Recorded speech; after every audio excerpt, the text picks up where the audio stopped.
before we go, why don't you tell each person watching here what from your heart is most important about pursuing your dream, your career, and making it a successful life venture?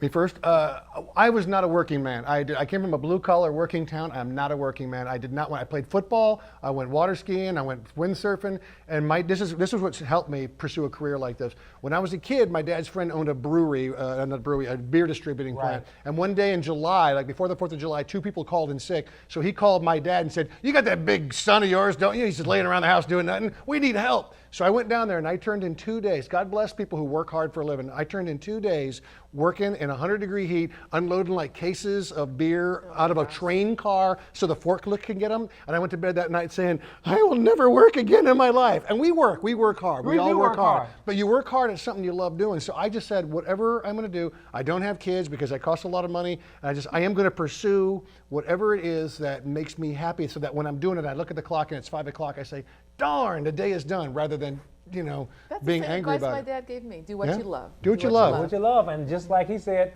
as far he does a lot more sleeping than me. But I think, what motivates me though is just the opposite, just to piggyback off what Johnny said, just what wakes you up in the morning. Like he said, if you can go to sleep and be at peace with what you're doing, also what motivates you when you don't want to get out the bed is what you love. Because even though sometimes in entertainment you have your ups and downs, you still get out that bed because you're passionate about it. Yes. And when you love something, you go through all the struggles, because no struggle, no progress.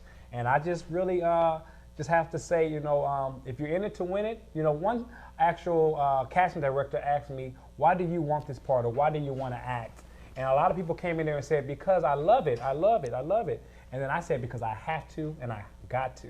Yes. Because that's all I know. And and one tip along that, do something else, do it. And keep your mind open.